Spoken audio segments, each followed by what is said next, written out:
Luis Eduardo Siles Pérez es candidato a la alcaldía de la ciudad de La Paz por el partido Unión por el Cambio. Siles nació el 11 de junio de 1962 en el departamento de La Paz. Luis Eduardo Siles tiene 63 años de edad y es nieto de la expresidenta de Bolivia, Lydia Gayler. Siles estudió la primaria en Chile, la secundaria en Inglaterra y ciencias políticas en Francia, asimismo un posgrado en administración. Eduardo Siles fue 3 veces diputado nacional por el partido político Movimiento Nacionalista Revolucionario desde 1989 hasta 2006.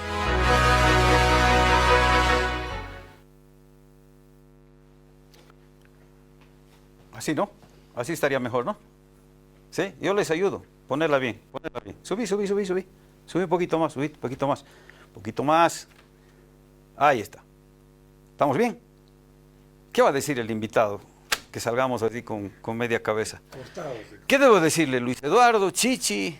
¿Qué le gusta más? Chichi me gusta. Gringo. Chichi. Como a ti dicen gringo, a mí me dicen Chichi. Sí. Perfecto. Chichi, ¿por el papá o por dónde viene lo de Chichi? Sí, por mi papá. En realidad yo heredé el apodo. Sí. Él era muy flaco, cosa que yo no soy. Y le decían Chichilo, que en Aymara quiere decir flacuchento. Ya.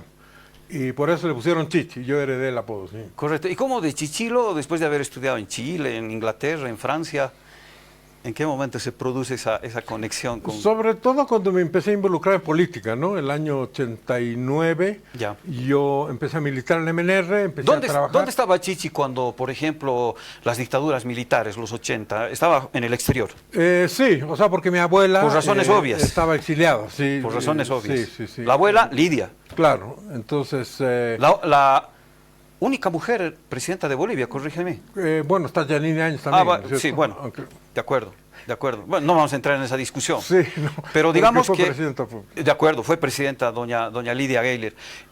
Ella, obviamente, correteada por los militares, correteada por los sectores más reaccionarios de la sociedad, escapó, salió del país, como tantísima gente, y claro, tuvieron que hacer su vida fuera. Esa fue la historia un poco de Chichi. Sí, o sea, mi mamá se separó de mi papá ya. Y mi mamá acompañó a mi abuela. Mi abuela se fue a Chile, ya. al Paraguay, a Suiza, a diferentes países, producto de su exilio. Volvió el 71 en la Asamblea del Pueblo y el 79, ahí fue cuando fue presidenta, el golpe de Natús, Guevara, etcétera.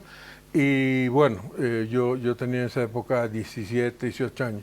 Estudiando allá en Europa. Sí, yo estudié en Francia. A buen recaudo, diríamos, porque era un peligro estar acá. Sí, bueno, yo siempre tenía a mi papá, ¿no? Que era una protección, que él vivía acá. De acuerdo. Pero obviamente para mi abuela no era nada sensato estar acá y tuvo que irse durante bastantes años, ¿no? Correcto.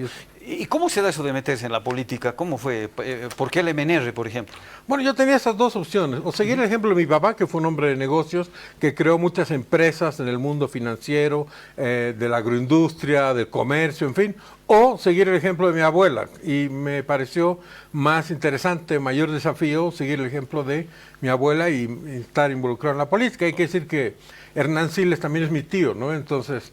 Bueno, eso es por el lado del padre y por el lado de la madre está mi abuela. Entonces, por ambos lados yo tenía esa atracción por la política. Por razones obvias MNR, ¿no es cierto? Por doña Lydia, porque si hubiera sido por el tío, hubiera sido quizás MNR de izquierda, ¿no? O algo así. Con toda franqueza, yo ingresé al MNR cuando vi a Sánchez de Lozada, el primer Sánchez de Lozada, ¿ya? El año 89, que era un hombre lleno de carisma, de propuestas, de una visión de país, y yo dije, realmente aquí es. Y por lo tanto me compré ese proyecto, me involucré en ese proyecto. ¿A qué edad fue eso? Bueno, calculé eso del 62, 72, 82, 27, 28. 27 años. ¿Ahí fue la primera vez como diputado? Sí, exacto. Yo fui uno de los más jóvenes. ¿De los más jóvenes? Sí. De los más jóvenes. ¿Y qué hace un chango ahí, jovencito, en el Congreso? ¿Cómo era la cosa? Sí, realmente. ¿Cómo era la experiencia? Era un anhelo estar ahí y cuando lo logré, bueno, no sabía qué hacer al principio, pero obviamente... Porque además, perdón, En esos tiempos, los políticos que llegaban al Congreso eran pues tipos de una trayectoria pesadísima, ¿no? Ah, no, pues eran las épocas de Benjamín Miguel, Claro. de Guillermo Bedregal, de Edith Sandoval Morón. Marcelo Quiroga Santa Cruz. Sí, claro, no. o estuvo Marcelo Quiroga ya no. Ah, sí. falleció. Ya había ¿verdad? sido cierto, asesinado, cierto, claro. perdón por el lapso. Pero sí. yo era un chango que estaba ahí Claro. con todos estos pez pesados. Pero obviamente. grandes oradores, gente Claro. que era un deleite sentarse a Escucharlos, escucharlos. así sea que uno no esté de acuerdo con lo que estaban diciendo, pero era un súper nivel, ¿no? De acuerdo. Fueron 3 veces, ¿no? En la Diputación. Sí, fue del 89 al 93, del 93 al 97 y del 2002 hasta el 2006. ¿Suficiente? Sí, yo creo que por demás en el ámbito parlamentario que tiene sus luces y también sus sombras, ¿no? También De acuerdo. uno es parte de un grupo, finalmente de un grupo de gente que son todos diputados con un poder relativo, ¿no? Claro, claro. Sobre todo el poder histriónico del Parlamento, ¿no? de la retórica, del discurso, del hablar, claro. pero un poder ejecutivo bastante pequeño, digo. De acuerdo, muy poquito de margen en ese ámbito.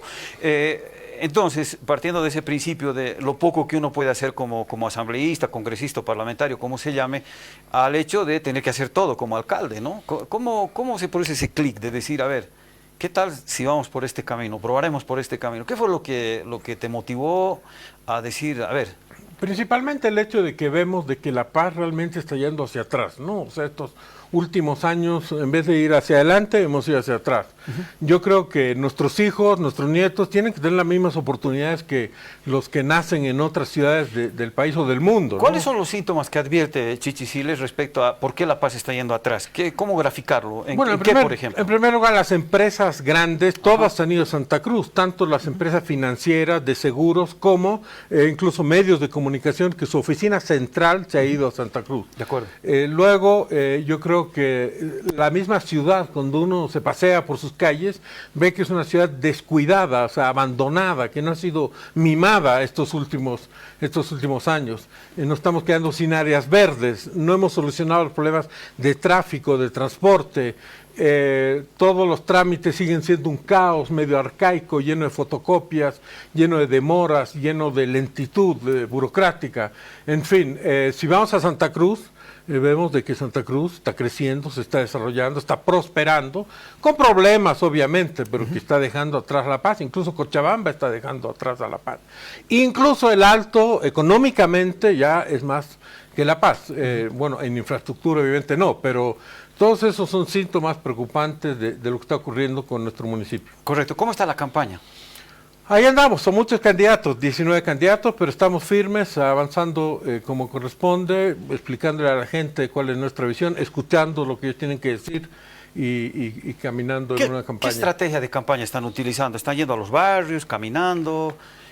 ¿O es un combinado? ¿Son varias cosas, varias opciones? ¿Cómo Bueno, están yo haciendo? creo que son varias cosas, ¿no? Uno está lo que es propiamente el territorio, donde hay que ir y mirar a la gente a los ojos, ¿Ya? pero también están las redes sociales, que hoy en día son imprescindibles para hacer llegar tu mensaje. Para ¿no? alguien que no está en las redes sociales, ¿qué está pasando por ahí? ¿Se están peleando entre No candidatos? No, la verdad que no. No está en las redes No, sociales. la verdad que no. Prefiero la calma, la paz, paz y amor. Ya. Sí, un poco hippie, digamos, por ese lado. Pero digo, No, me independientemente- encanta, porque estás en paz, realmente. Sí, tranquilo. Pero digo, independientemente de eso, ¿por dónde va la discusión allá? Están debatiendo, por ejemplo, mire, yo propongo construir un hospital y el otro viene y dice, no, yo voy a poner 2, y el otro viene y dice, no, yo, ¿qué tal 3?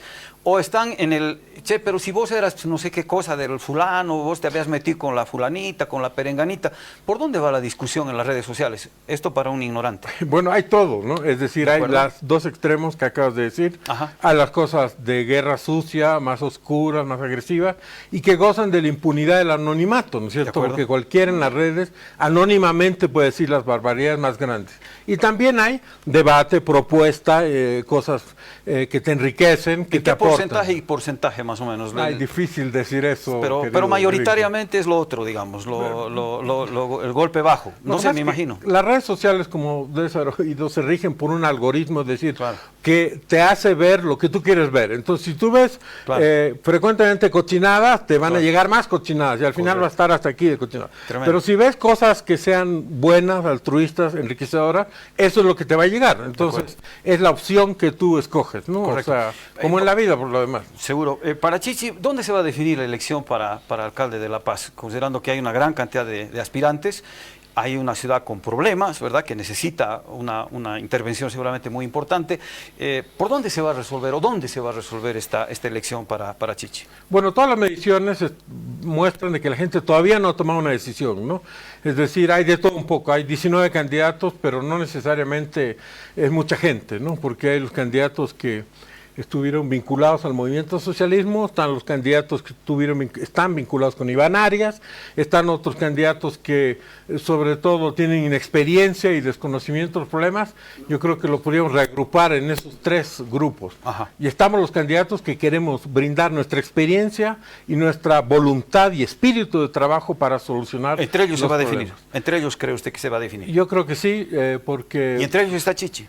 definitivamente sí. ¿Se anima a dar otros nombres que otros candidatos estarían en esa misma pelea o es mejor hacer abstracción de aquello? Yo creo que es mejor a esta altura hacer abstracción de aquello y Perfecto. dejar que sean los debates y en los intercambios de posiciones que se defina esto. Correcto. ¿Cómo se imagina los próximos 31 días? Que no van a ser 31, seguramente serán 28 de campaña a campaña, ¿no es cierto?, pidiendo el voto. Bueno, ¿Cómo se los imagina, Chichi? realmente es muy duro, ¿no? O sea, son poco tiempo, poquísimo. ¿Qué quiere decir duro? Un ritmo intenso, levantarse temprano, acostarse tarde, hablar con mucha gente, ir a muchos lugares, no tener tiempo para nada, quizás llegar atrasado, que eso llega a ser estresante a veces, en fin, pero algo intenso, digamos, a eso me refiero con duro. O sea, no van a haber muchos momentos para estar echado descansando, digamos, eso no va a ocurrir. ¿Están haciendo encuestas? Nosotros no, pero tengo entendido de ¿Tienen que, referencias de encuestas? ¿Cómo les está yendo? bueno, no tenemos una idea clara aún. Lo que sí sabemos es que hay mucha gente que no ha tomado una decisión. Mucho indeciso. Mucho indeciso, mucha gente piensa votar en blanco o que todavía no sabe por quién va a votar. De acuerdo. Luego le voy a pedir que nos cuente las tres principales obras o acciones o medidas que a usted le gustaría implementar en caso de ser electo alcalde. Tres, ¿sí? Tres si fuera posible. ¿Cómo no? Así brevecito, pero antes quisiera yo hacerle un cuestionario y estas preguntas van a ir a un archivo. Pues se va a quedar grabado. Cosa que si Chichi llega a ser electo alcalde, jura a la alcaldía en La Paz y después en los próximos 5 años no cumple, aquí vamos a tener un archivo que se lo vamos a... Aquí va a constar. Va a constar en actas, ¿no? No se va a salvar de este archivo, ¿no? Ni Chichi ni ningún otro candidato que venga a contestarnos. Pregunta, ¿qué va a pasar con el SUS en los hospitales de La Paz? Es muy probable que se decida un cierto recorte de parte del gobierno central que haga que la posibilidad de atención del SUS se reduzca. ¿Qué va a hacer si es alcalde Chichi respecto al SUS? Los hospitales municipales en particular. Realmente el SUS es una responsabilidad en su financiamiento del gobierno central, ¿no? Entonces nosotros vamos a abogar, vamos a gestionar de que... Si el gobierno les dice no, ¿qué harían? Bueno, Cerrarlos. hay que encontrar otra fuente de financiamiento, pero eso no es fácil encontrar recursos para el uso cotidiano de temas de salud. Usted no quiere asumir un compromiso, pero piénselo, porque puede llegar ese escenario. Y la gente acude con mucha masividad a estos centros y la atención realmente es espectacular, ¿no? Claro. Mejor que en muchos seguros, le voy a decir, de Chichi, ¿no? Yo creo que no es responsable, pero asumir un compromiso sobre algo que todavía no ha ocurrido, ¿no es cierto? Que es el verdad. desfinanciamiento por parte del gobierno central. ¿Van a seguir funcionando el Puma y el Chiquititi? Definitivamente sí, yo creo que más creería bien que hay sí? que ampliarlo y hay que hacer que llegue a más sectores y que se conecte el Puma con el teleférico, con todo el sistema de transporte. Pero privatizarlo no. No creo que sea Cerrarlo necesario. tampoco. No, en absoluto, al contrario. De acuerdo. ¿Va a subir los impuestos anuales a los impuestos y los inmuebles? Bueno, hay muchos candidatos que ofrecen bajar los impuestos. Yo creo que hay que mantener el impuesto en el nivel que están, No los va a porque subir. de algo tiene que vivir la alcaldía. No lo va a subir. No. ¿Qué va a hacer con el tema de los trameajes? Yo creo que existen tecnologías hoy en día, como son chips que se pueden poner en los minibuses sin ningún problema y se puede fiscalizar a los que hacen trameaje con absoluta precisión y en forma indesmentible. Y los que lo hacen deben ser sancionados. De acuerdo. Seguramente usted como un ciudadano paseño, que después se fue a vivir a Europa, etcétera, habrá extrañado sus montañas. Hoy estamos extrañando nuestras montañas porque las están bajando, la mayoría de ellas para lotear, para avasallar, para hacer urbanizaciones, etcétera. No somos enemigos del avance, del progreso, pero digo, qué pena, ¿no? Nos estamos quedando sin cerros en La Paz. ¿Va a hacer algo respecto a los loteadores, avasalladores? No, ese es un tema terrible. Justamente ayer hemos estado en el Parque de la Revolución, entre comillas, que es esta zona todavía no, que todavía todavía no ha sido urbanizada, del sur de Sopocachi, del Parque de las Cebras, Ya. y que es la parte que se ha derrumbado aquí en la Cantutani. Y el señor Arias ya le metió un camino ahí que es una violación de la ley porque esto es un área protegida. Todavía incluso existen ahí pajaritos que no hay en otros lados. Y existen estos cerros que tú dices que son muy hermosos porque tienen este perfil tan original. Definitivamente el que avasalle, el que tome lo que no es de él, tiene que sufrir todo el peso de la ley. O sea, avasallar es como robar. Eso no puede ocurrir. Ahora, aquí no hay soluciones mágicas, la solución es aplicar la ley. Si tú avasallas, estás robando. Si estás robando, tienes que ser sancionado, tienes que ir a la cárcel. No se puede transar con los avasalladores. De acuerdo. ¿Alguna idea respecto al tema de los límites? Tenemos problemas con municipios como Achocalla, Mecapaca, Palca. ¿Qué se va a hacer al respecto? Porque incluso con ese pretexto, por ejemplo, uno ve que en una calle donde no deberían levantar un edificio de más de 8 pisos, aparece uno de 20 pisos y dice, no, yo tengo permiso de Palca, ¿no? Cuando estás en el municipio de Nuestra Señora de la Paz. Ese es un tema surrealista que yo no creo que ocurra en ningún otro país. Los límites en realidad existen. O sea, tú lo puedes buscar, están los límites. El hecho es que no se respetan por parte de algunos municipios vecinos esos límites. ¿Y qué haría el alcalde? Sí. Bueno, aquí hay que hacer un gran esfuerzo de concertar con esta gente, de sentarse y hablar, involucrar al Poder Ejecutivo, al Poder Legislativo y decir, señores, le tenemos que poner fin a este tema, hablemos, definamos las cosas. Son 9 municipios que rodean al municipio de La Paz y no podemos seguir con este show de que se paga impuestos en un lado, se recibe autorizaciones del otro. Yo creo que hay que aplicar aquí la política del diálogo y si no, la política del peso de la ley contra los infractores. Porque esto es, repito, algo surrealista y absurdo que la gente se pelee por un tema de límites cuando existen los límites. De acuerdo. La última pregunta de mi parte, ¿va a mantener los parqueos tarifados? Eso que ahorita está generando tanto escozor. En la época del señor Revilla es unas pocas cosas que destacaría que él hizo. Había los parqueos tarifados, pero tenían estos jóvenes que ayudaban a cobrar, en fin. Esto tenía la ventaja de que por lo menos tú veías que estabas generando un empleo, aunque sea modesto para estos jóvenes, y se cumplía con el objetivo de que la gente no se parquee todo el día, porque para eso son los parqueos tarifados, no para que alguien no se quede todo el día.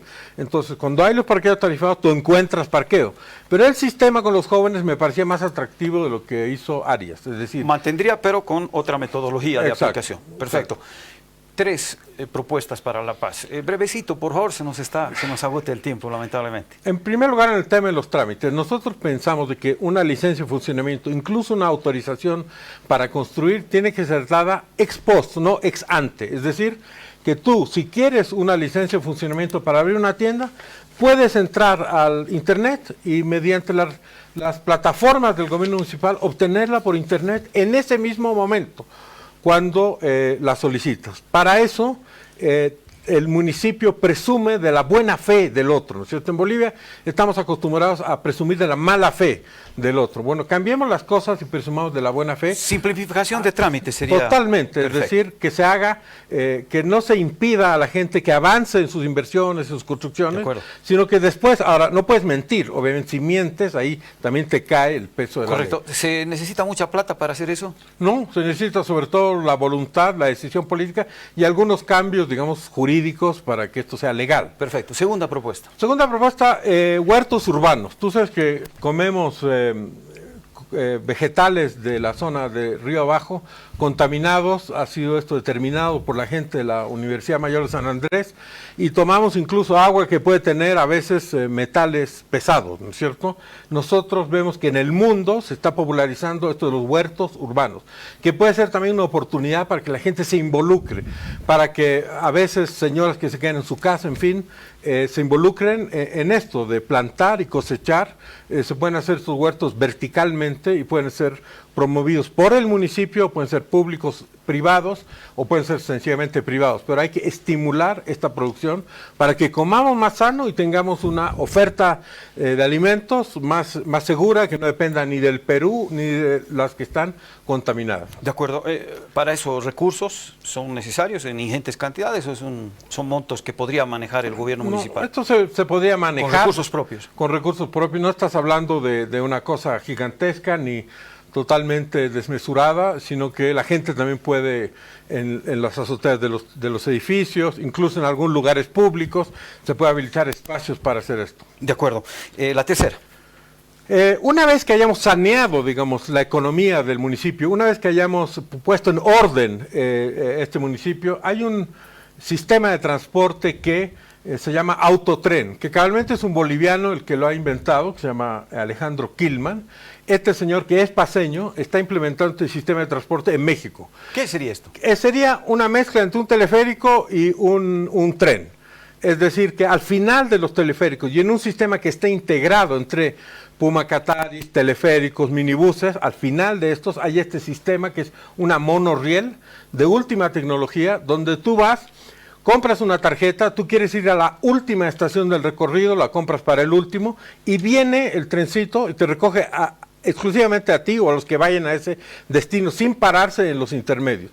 Si yo estoy yendo al segundo destino, como esto está computarizado y digitalizado, entonces hay unos lugares donde se separa el monorriel del riel principal y me viene a recoger a mí. No sé si se explica, pero esta es la última tecnología. Podríamos poner un ejemplo para que la gente termine de aterrizar. Vamos a suponer a alguien que vive en la zona sur de La Paz, digamos, en Obrajes, por decir, y quiere ir al centro. ¿Entraría en este esquema o es una cuestión más bien que funcionaría en el centro o en una zona? ¿Cómo funciona? Yo creo que para empezar hay que hacer un plan de vialidad general, reestructurar todo el tema, involucrar a los transportistas hasta donde sea posible, que no pueden seguir anteponiendo su interés al de la colectividad. Y después de ese plan el teleférico ya está. Entonces, el teleférico, por ejemplo, el verde, que llega hasta Irpavi, puede ir hasta el final de Irpavi 3. Ese trencito. Exacto, ese trencito. Buenísimo. Hasta Chumani, hasta Cotacota, hasta Calacoto, etcétera. Es más barato que hacer un teleférico. Es 70% más barato que hacer un teleférico. ¿Y de dónde sale la plata? Bueno, yo siempre cito lo siguiente. En la gestión de Juan del Granado hubo 90 millones de cooperación extranjera, tanto préstamos como donaciones. En la de Revilla 60 y en la de Arias 0. Definitivamente conseguir más recursos por esa vía es posible y se tiene que hacer. Y por otro lado, la simplificación administrativa va a ser de que más gente esté en condiciones de tributar. Entonces eso, con una reducción del tamaño del aparato burocrático municipal innecesario, debería permitir que haya una generación de recursos para empezar a encarar estos proyectos. Pero en este tema del autotren, esto es después, no se puede hacer de la noche a la mañana. Primero están las otras prioridades y eso hay que decirlo seriamente, porque hay personas aquí en esta competencia electoral que ofrecen hacer Disneylandia en Mayasa, otros ofrecen trenes aéreos, no han podido ni arreglar la Abdón Saavedra en el caso del señor Arias y ofrece un tren aéreo, ¿no es cierto? Entonces hay que ser realistas y responsables en esto. Seguro que sí. Lo ha mencionado varias veces Chichi Siles, al actual alcalde de La Paz. ¿Se prometen auditorías a las gestiones que están por concluir o a gestiones anteriores? ¿O es un tema que se va a guardar ahí como ha sucedido en este último tiempo? No, definitivamente que hay que hacer recontraauditorías a la gestión anterior y probablemente a la gestión anterior a la anterior. Pero hay que hacerlas y en el caso de esta gestión, bueno, los temas son muchísimos, ¿no es cierto? Empezando por todo el tema de las loritas, que en este mismo momento, después de todo lo que se ha dicho de esos edificios, se siguen vendiendo, se sigue construyendo, se siguen subiendo más pisos en las narices del señor Arias y de los concejales como el señor Sogliano. O sea, ese es un tema, por ejemplo, que asombra, que no tomen ninguna medida para impedir que continúe una construcción que es absolutamente ilegal y que se ha establecido que de 17 edificios que tiene el señor Lora de las Loritas, solo 2 tienen permisos de construcción, pero siguen construyendo, eso delante de la cara del señor Arias. Entonces, yo creo que ese es un tema sobre el cual hay que hacer una auditoría, pero hay muchos otros, y en general la práctica de la auditoría tendría que ser la norma en cada gestión. Bien, seguramente muchos se preguntarán, ¿qué es eso que está ahí en la mesa, ¿no? Que no estaba ayer, por ejemplo, ¿no? ¿Qué ha pasado? ¿Qué es parte de la escenografía o de lo que han dispuesto? Pues es en realidad entiendo que es la que viene acompañándolo en la campaña, por lo menos a Chichi. Exactamente, es el símbolo de nuestra propuesta, ¿no? Es una pala cuyo objetivo es señalar que nosotros queremos trabajar duro, perseverantemente, y que trabajar, bueno, no solo levantar la pala, también hay que reunirse y hablar, pero eso son aspectos de una misma realidad, que hay que trabajar duro para arreglar los muchos problemas, ¿no? En este ámbito o en cualquier otro. Y no podemos vivir de echarle la culpa a otras gestiones o de victimizarse. Aquí hay que trabajar en conjunto todos nosotros. Seguro que sí. Les voy a pedir a mis compañeros, por favor, ¿podemos hacer un cortecito? Sí, un cortecito rápido. ¿Me aguanta, no? No, claro que sí. 5 minutos más. Por favor, hacemos una pausa, un cortecito, y enseguida continuamos. Estamos acá en Decisión 2026, conociendo hoy al candidato Luis Eduardo Siles. Él es representante de Jayal... No, miento. Ah, ¿llegó? Sí. Unión Bien, por el Cambio. entonces cerramos este momento. Sí, lo vamos a cerrar. 30 segundos para que le diga a la gente por qué tiene que votar por usted el próximo domingo 22 de marzo. Allá en la Cámara lo están viendo. Bueno, muchas gracias, gringo. Yo quiero decir de que La Paz tiene que tener una nueva oportunidad, de que tenemos que darle a nuestros hijos las oportunidades que tienen los hijos de personas que nacieron en Buenos Aires, Santiago o donde sea. Personalmente, yo tengo la experiencia de haber hecho gestión pública, de haber estudiado política y gestión pública, de haber hecho un diplomado en administración de ciudades. No tengo un solo juicio en materia civil o penal, en materia pública o privada, relacionada con haberme apropiado de algo que no sea mío. Y por lo tanto creo que tenemos la visión y la energía para emprender el desafío de hacer de La Paz de nuevo la primera ciudad de Bolivia. Muchas gracias. Gracias a ti. Éxito. Muchísimas gracias. Todo lo querido mejor. amigo. Luis Eduardo Siles ha estado compartiendo esta noche acá en Decisión 2026 en Aviala Televisión. Quiero agradecerle en nombre de todo nuestro equipo. Él es candidato de Unión por el Cambio. Así es como se llama la agrupación que lleva a Luis Eduardo Siles Pérez, así es como se llama, el nombre completo, a la Alcaldía de La Paz. Hasta cualquier ratito. Gracias, Muchísimas gracias. gracias. Ahora sí nos vamos a la pausa anunciada. Enseguida estamos de regreso. Son las 20 horas con 30 minutos. Estamos en directo a través de Aviala en Decisión